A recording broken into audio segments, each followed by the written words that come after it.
Alice in Wonderland, Chapter 1, Down the Rabbit Hole. Bored of sitting by the bank of the river while her sister reads a book Alice doesn't understand, she is suddenly surprised by a white rabbit with pink eyes. As the rabbit passes by, it speaks to itself. Oh dear, I shall be too late. Alice, at first thinking nothing of it, realizes that she has never seen a rabbit in a waistcoat, let alone one that looked at pocket watches. Chasing after it, Alice falls down what appears to be a very deep well. Falling either very far or very slowly, Alice first tries to see the bottom. Failing that, she looks at the walls and notices they are all filled with cupboards and bookshelves. Taking orange marmalade down from one of the shelves, she is disappointed to notice that it is empty. Fearing that if she dropped it, she might injure someone, she places it back on another cupboard.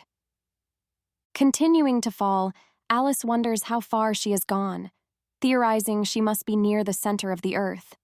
She laughs at the idea of emerging on the other side of the world, where people walk with their heads downwards. Growing bored as she falls, Alice thinks about her cat Dinah, hoping that her family takes care of her in her absence and wishing the cat was with her.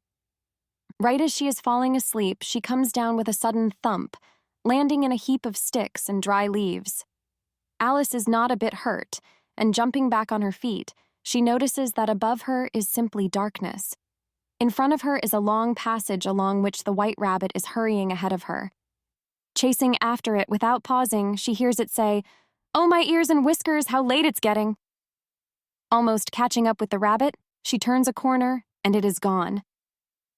Alice now stands in a long, low hall lit by a row of lamps hanging from the roof. The hall is lined with locked doors, all of which Alice tries to open. Just as she despairs, she comes across a three-legged table built of solid glass. Placed upon it is a golden key which matches none of the locks. Going around again, Alice comes upon a curtain, behind which is a 15-inch door, which the key fits in perfectly. Leaning down, Alice looks through the new passage and sees the loveliest garden she has ever seen. Longing to get out of the dark halls, Alice wishes she could shut up like a telescope and remarks to herself, "I think I could, if I only knew how to begin." Returning to the table, Alice notices a new bottle. Tied around its neck is a paper label with the words, "Drink me," beautifully printed on it in large letters. Fearing it is poison, Alice considers the possible risks of drinking the potion, but deciding that since the bottle is not marked poison, she might as well try. Realizing the contents taste very nice, sort of like a mixed flavor of cherry tart, custard, pineapple, roast turkey, coffee, and hot buttered toast, she finishes the bottle. Shrinking down to 10 inches, Alice fears she might keep shrinking and eventually go out like a candle. But after waiting a moment and finding out that nothing else happened, Alice returns to the door, only to realize she has left the key on the table and the glass legs are impossible to climb. Scolding herself for breaking into tears, her eyes fall on a glass box beneath the table. Inside is a small cake with the words, "Eat me," written beautifully in currants. Considering that she has little to lose, Alice eats the cake, wondering if it will grow or shrink her. Realizing nothing changed, she sets to work eating the rest of the cake. Chapter 2, Pool of Tears. The story continues with Alice realizing that she is growing in size uncontrollably, exclaiming, "Curiouser and curiouser," as she watches her feet disappear from view. She contemplates who will put on her shoes and stockings when she's too far off to reach them and decides she must be kind to her feet to ensure they walk the way she wants to go. Alice imagines giving her feet new boots every Christmas. As Alice plans for her oversized feet, she hits her head on the hall's roof, now standing at over 9 feet tall. She retrieves the golden key and rushes to the garden door. However, she finds it impossible to enter the garden in her enlarged state, causing her to sit down and cry, creating a pool of tears around her. Amidst her tears, Alice hears the white rabbit returning, elegantly dressed and holding white gloves and a fan. Desperate for help, Alice timidly asks the rabbit for assistance, only to startle him, causing him to drop his belongings and flee. Alice picks up the fan and gloves, fanning herself as she contemplates the strange events of the day and questions her identity. Feeling unsure of who she truly is, Alice muses over various children she knows and attempts to recite a poem, only to find her voice hoarse and the words different. She concludes she must be Mabel and expresses her reluctance to live in a small house with few toys and many lessons. As Alice contemplates this, she notices she has put on one of the rabbit's gloves, realizing she is shrinking again. Panicked by her sudden size change, Alice drops the fan, which was causing her to shrink, narrowly avoiding disappearing altogether. Determined to enter the garden, she rushes back to the door only to find it locked and the key out of reach. Frustrated by her predicament, Alice slips and falls into a pool of her own tears. As Alice swims in the pool, she encounters a mouse and attempts to engage it in conversation, asking for directions out of the pool. Despite her efforts, the mouse seems unresponsive, leading Alice to believe it might be a French mouse from William the Conqueror's time. She tries speaking to the mouse in French, causing it to leap out of the water in fright. Apologizing for inadvertently mentioning cats, Alice tries to engage the mouse in a conversation about dogs. However, the mouse remains silent, prompting Alice to describe a dog she knows and inadvertently offends the mouse again. The mouse swims away and Alice pleads for it to return, promising not to mention cats or dogs. When the mouse returns, it agrees to tell Alice its history and explains its hatred for cats and dogs. As other animals join them in the pool, including a duck, a dodo, a lory, and an eaglet, Alice leads the group to the shore, signaling the start of more curious adventures. Chapter 3: A Caucus Race and a Long Tail. The chapters opens to a peculiar scene where a wet and uncomfortable party of birds and animals convenes on the bank, discussing how to get dry after being soaked. Alice finds herself conversing with these creatures as if she has known them all her life. The mouse, acting as an authority among them, calls for everyone to sit down in a large ring to hear its plan to get them dry. The mouse then begins a long and dry history lesson about William the Conqueror, which bores the others, particularly the lory. The discussion is interrupted by the duck, who questions the meaning of the mouse's words. The mouse continues its history lesson, but the birds grow increasingly bored and uncomfortable. Feeling no better after the mouse's lecture, the dodo suggests a caucus race to get dry. Alice, curious but not entirely interested, agrees to participate. The dodo explains that a caucus race is best understood by experiencing it. The race begins with a circular course and the participants run as they please, making it hard to determine the winner. After running for a while, the dodo declares the race over, but when asked who won, it is unable to provide a clear answer. Ultimately, the dodo decides that everyone has won and should receive prizes. Alice is designated to distribute the prizes, giving out comfits to all the participants. When asked to receive a prize herself, Alice reveals she only has a thimble in her pocket. The dodo presents the thimble to Alice with a formal speech, and the group cheers. Despite finding the situation absurd, Alice plays along and accepts the thimble. Following the distribution of prizes, the mouse begins to tell its history, which turns out to be a long and sad tale. Alice, not fully engaged, puzzles over the mouse's story while it speaks. The mouse becomes annoyed with Alice's lack of attention and abruptly walks away, leaving the others wanting to hear more.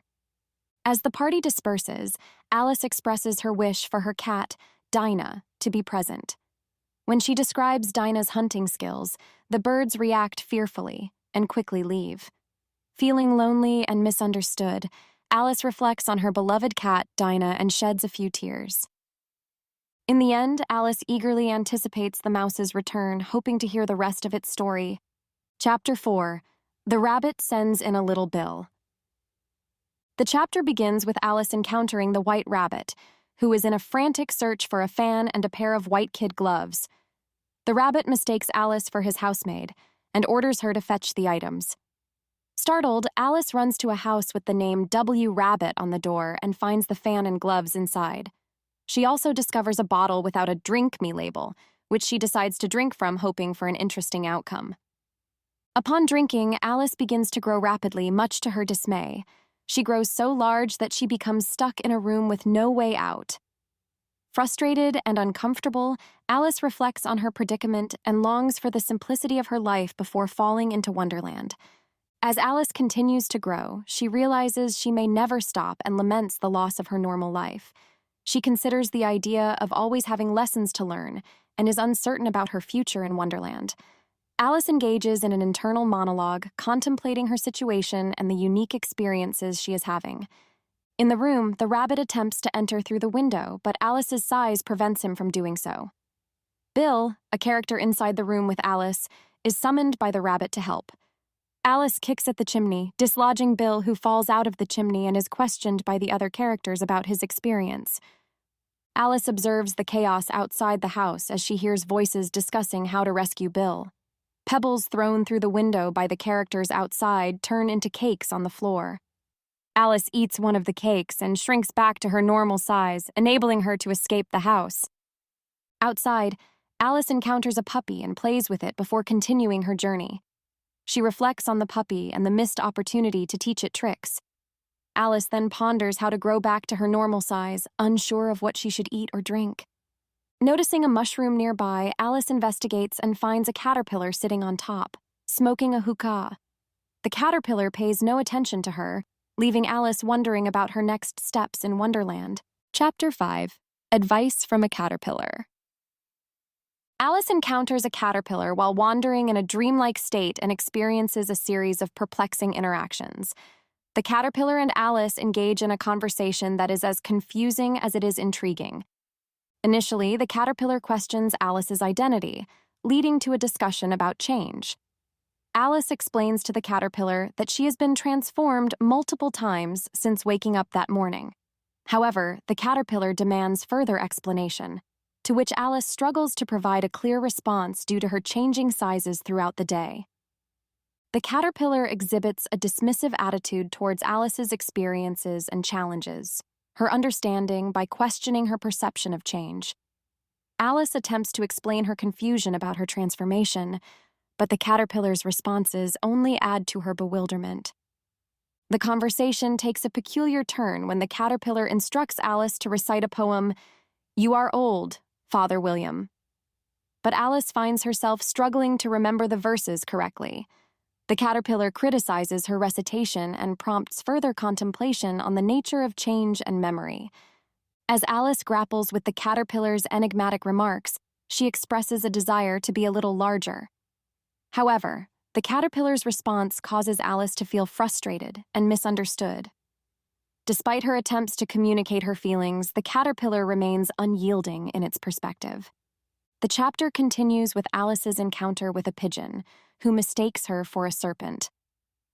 The pigeon's accusations and misinterpretations further contribute to Alice's sense of disorientation and frustration with the nonsensical interactions she faces.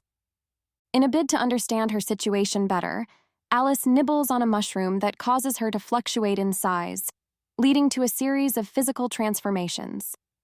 As she navigates these changes, Alice grapples with her shifting identity and the challenges posed by her altered state. Ultimately, as Alice regains her usual size and contemplates her next steps, she encounters a small house in the distance. With a newfound sense of curiosity and determination, she sets out to explore the mysterious abode, marking a new chapter in her fantastical journey through Wonderland. Chapter 6. Pig and Pepper. Alice finds herself standing outside a peculiar house. A footman in livery emerges from the woods and knocks on the door, announcing an invitation from the Queen for the Duchess to play croquet. The footmen, one resembling a fish and the other a frog, present the message and get their curls entangled before the fish footman disappears, and the frog footman sits on the ground, staring into the sky. Curious about the commotion, Alice timidly approaches the door and knocks. The footman dismisses her knocking, stating that the noise inside is too loud for anyone to hear. The house is filled with howling, sneezing, and crashing noises. When Alice inquires about entering, the footman replies cryptically, leading her to question her purpose there. Ignoring the footman's unhelpful responses, Alice opens the door and discovers a chaotic scene in the large kitchen. Smoke fills the room, the Duchess sits on a stool nursing a baby, and the cook stirs soup over the fire. Sneezing from the overpowering pepper in the air, Alice observes the chaos as the Duchess and the baby sneeze and howl incessantly, unperturbed by the cook throwing kitchenware around the room. As Alice questions the Duchess about her grinning cat, the Duchess abruptly commands Alice to mind her own business. Amidst the turmoil, Alice tries to engage the Duchess in conversation, only to be met with dismissive and aggressive responses. The cook, unfazed by the chaos, continues her activities, ignoring the Duchess's violent outbursts. Amidst the madness, the Duchess sings a disturbing lullaby about beating children when they sneeze. As the chaos escalates, with the cook throwing objects at the Duchess and the baby, Alice intervenes in fear for the baby's safety. The Duchess abruptly hands the baby to Alice, declaring her intent to play croquet with the Queen, and leaves the room. Concerned for the baby's well-being, Alice struggles to hold and calm the wriggling infant. After realizing that the baby is transforming into a pig, Alice sets it down and watches as it trots away into the woods. Reflecting on the situation, Alice contemplates the strange events and interactions, feeling increasingly perplexed. As Alice contemplates her next move and considers visiting the March Hare, the Cheshire Cat reappears, engaging her in a cryptic conversation. The cat shares enigmatic remarks about madness and invites Alice to the Queen's croquet game. After several disappearances and reappearances, the cat inquires about the fate of the transformed baby, to which Alice calmly informs him that it turned into a pig. The cat vanishes once more as Alice continues her journey towards the March Hare's house, intrigued by the peculiar characters and events unfolding in Wonderland.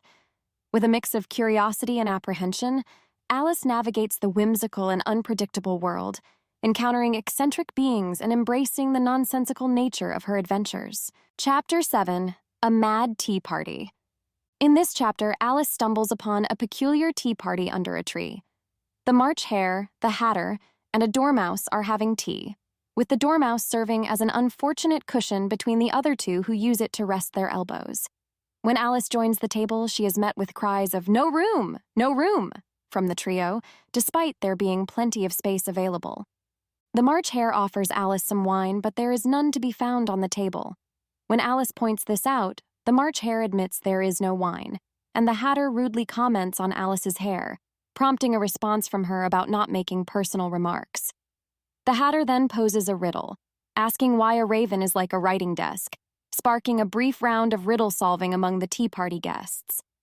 The Hatter, March Hare, and Dormouse engage in nonsensical banter, discussing time, butter, and the Dormouse's story about three little sisters living in a treacle well.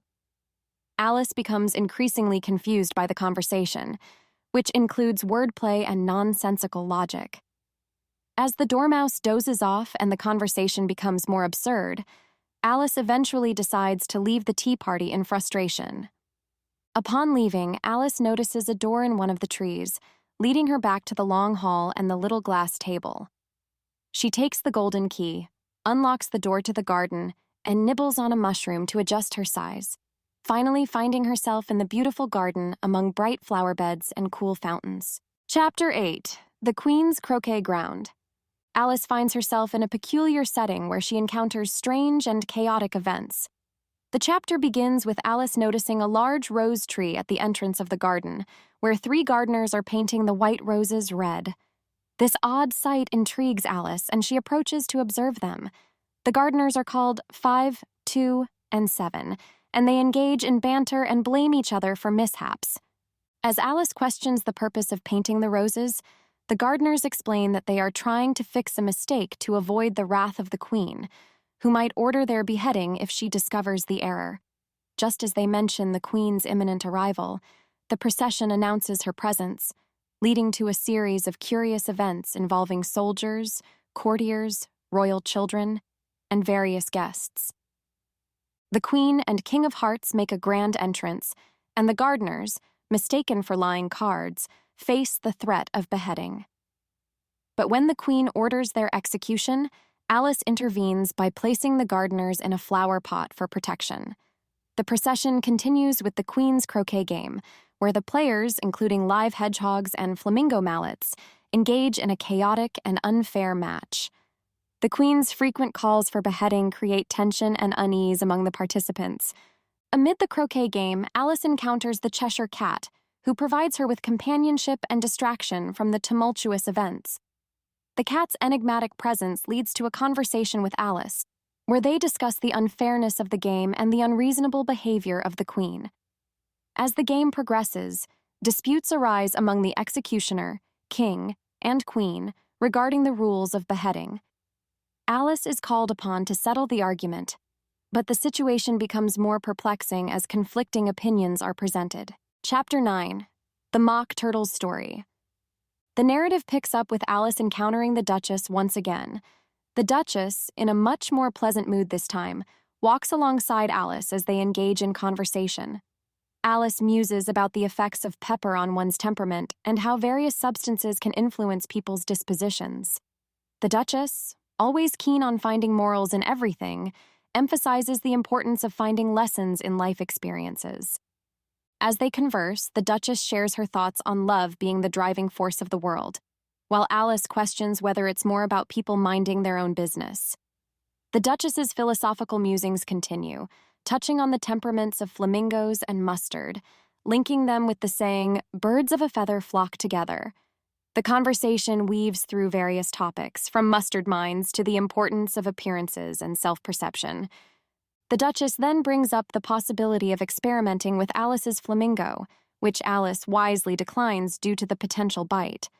The Queen suddenly interrupts, demanding an immediate choice from the Duchess, who swiftly opts to depart. The Queen and Alice then proceed back to the croquet ground, where the game resumes with heightened tension. The Queen, known for her volatile commands and constant threats of beheading, resumes her aggressive behavior during the game.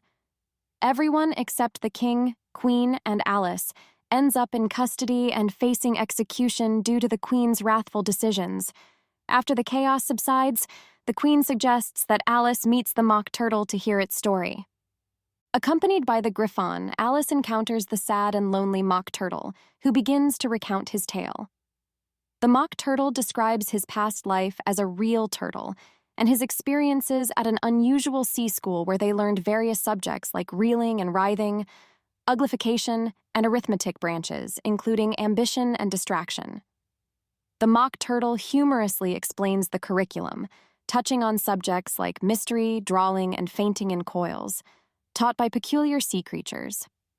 Amidst the Griffon's and Mock Turtle's storytelling, Alice engages in a lively conversation about the nature of beauty, uglification, and the oddities of their educational pursuits. The Mock Turtle elaborates on the curriculum, including lessons in mystery, seaography, and drawing. The Griffin and Mock Turtle reminisce about their unique teachers, the old conger eel and crab, who taught them various subjects like laughing and grief. As the Mock Turtle continues his narrative, Alice curiously inquires about the duration of their lessons, leading to a discussion on the diminishing nature of lessons each day. The Griffin interjects with his perspective on the lesson structure, emphasizing the gradual reduction of hours as the reason for their name. The chapter concludes with Alice trying to steer the conversation towards games after the Griffin decides to shift the topic away from lessons. Chapter 10. The Lobster Quadrille. The Mock Turtle becomes emotional while reminiscing about living under the sea and the joy of a lobster quadrille. The Griffin and the Mock Turtle explain the intricate steps of the dance to Alice, involving forming lines on the seashore, partnering with lobsters, and throwing the lobsters out to sea. They then perform a mock version of the dance without lobsters. During the dance, the Mock Turtle sings a slow and sad song called "Will You Walk a Little Faster?", which Alice finds quite interesting. The song involves a conversation between a whiting and a snail regarding joining the dance. After the dance, the Griffin and the Mock Turtle engage in a discussion with Alice about the nature of whiting and its association with boots and shoes under the sea. The Mock Turtle explains the reason for whiting having their tails in their mouths, attributing it to their companionship with lobsters. The Griffon then shares that boots and shoes under the sea are polished with whiting, which piques Alice's curiosity. They also discuss the composition of soles and eels in shoes. The Griffon humorously suggests that shrimp could have easily provided this information. Alice's conversation with the Griffon and the Mock Turtle touches on the unusual aspects of underwater shoemaking and the reasoning behind the behaviors of different sea creatures. The Mock Turtle insists on hearing Alice's adventures, and she begins recounting her experiences from the time she first saw the white rabbit. the Griffon interjects with requests for Alice to recite verses, leading to humorous misunderstandings and confusion. Alice shares parts of her adventures with the Mock Turtle and the Griffin, including her encounter with the caterpillar and the peculiar verses she recites. The chapter concludes with the Griffin offering to continue the lobster quadrille or have the Mock Turtle sing another song. Alice eagerly requests the Mock Turtle to sing, and he starts a melodious yet melancholic song called Beautiful Soup. However, their enjoyment is interrupted by the announcement of a trial beginning, prompting the Griffon to swiftly lead Alice away, leaving the Mock Turtle's song unfinished in the air. Chapter 11. Who Stole the Tarts? The chapter begins with the King and Queen of Hearts seated on their throne in a courtroom setting. The knave stands before them, in chains, flanked by soldiers as guards. The White Rabbit, holding a trumpet and a parchment scroll, is also present. In the center of the court, a table displays a large dish of tarts that catch Alice's attention, making her wish for the trial to conclude so she can eat them. Alice observes the court proceedings, recognizing elements like the judge, who is the king wearing a wig and crown. She also identifies the jury box and the 12 jurors, some of whom are animals and birds. The jurors are busy writing on slates, which confuses Alice as the trial has not yet started. The Griffon explains to Alice that the jurors are writing their names to remember them until the end of the trial. Alice is amused by the situation, noticing one juror struggling to spell the word stupid and needing help from a neighbor. She anticipates the chaos that may unfold as a result. When the king instructs the White Rabbit to read the accusation, the rabbit unrolls the parchment scroll and reveals that the Queen of Hearts made tarts, which were then stolen by the Knave of Hearts. The king urges the jury to consider their verdict, but the rabbit intervenes, stating there is more to come before that decision. The first witness called is the Hatter, who enters the court with a teacup and bread and butter. The Hatter apologizes for bringing food into court, explaining he hadn't finished his tea. The king questions when he started, leading to a comical exchange where the Hatter, the March Hare, and the Dormouse provide conflicting dates. During the Hatter's testimony, he admits to keeping hats to sell, causing a stir as the queen suspects theft. The Hatter nervously tries to explain his actions but is threatened with immediate execution by the king. The Hatter's testimony becomes confusing and chaotic, with the Dormouse falling asleep and the March Hare denying statements. As the Hatter struggles to recall details, the king threatens execution again, causing further distress. The Hatter's testimony ends abruptly as he hurriedly leaves the court, forgetting his shoes. The queen orders his head to be taken off outside, but the Hatter disappears before the execution can occur. The Duchess's cook is then called as the next witness, holding a pepper box. When asked about the tart's ingredients, the cook responds with pepper, mostly, leading to a chaotic exchange as the Dormouse interjects with treacle. The queen erupts in anger, demanding the Dormouse be removed from the court, causing confusion and commotion. The cook disappears amidst the chaos, prompting the king to call for the next witness. As the White Rabbit prepares to announce the next witness, the unexpected name Alice is read out, surprising everyone in the courtroom. Chapter 12. Alice's Evidence. Alice finds herself in a courtroom, having grown to a considerable size. In her haste, she tips over the jury box, causing chaos. After apologizing and picking up the jurymen, the king insists that the trial cannot proceed until all the jurymen are in their proper places. The lizard, placed head downwards by Alice, struggles to move until she corrects it. The jury then diligently starts writing a history of the accident, with the lizard too overwhelmed to participate. The king questions Alice about the trial, to which she responds that she knows nothing about it. The jury begins to note this down, but the White Rabbit interrupts, correcting the king that it should be unimportant instead of important. The king then struggles to decide which term to use. The jury writes down both, but Alice doesn't believe it matters.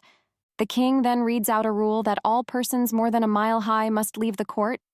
When the king and queen claim Alice is nearly 2 miles high, she argues against it, stating that the rule was just invented. The king quickly changes the subject to the evidence as the White Rabbit presents a letter that turns out to be a set of verses, not in the prisoner's handwriting. The knave denies writing the verses, and the White Rabbit confirms they are not in the prisoner's handwriting. The king suggests the knave must have imitated another's handwriting, leading to a general clapping. The queen declares the knave guilty, but Alice interrupts, stating that the verses may have no meaning. The king reads the verses, trying to decipher their meaning, linking them to the tarts incident. Alice points out a line that doesn't fit the queen, causing confusion in the court. The king insists it's a pun, leading to laughter. The king prepares to have the jury consider the verdict, but the queen demands the sentence first. Alice objects, leading to a tense moment where the queen orders Alice's head off. However, Alice stands her ground, declaring the court a pack of cards. At this, the pack of cards rises into the air and descends upon Alice, causing her to wake up next to her sister on the riverbank. Alice shares her curious dream with her sister, who reflects on the adventures she heard, eventually dreaming herself of Wonderland. She envisions Alice as a grown woman sharing her childhood tales with her own children, keeping the loving heart of her youth alive. And so ends the curious adventures of Alice in Wonderland, leaving a lasting impression on both the dreamer and the listener.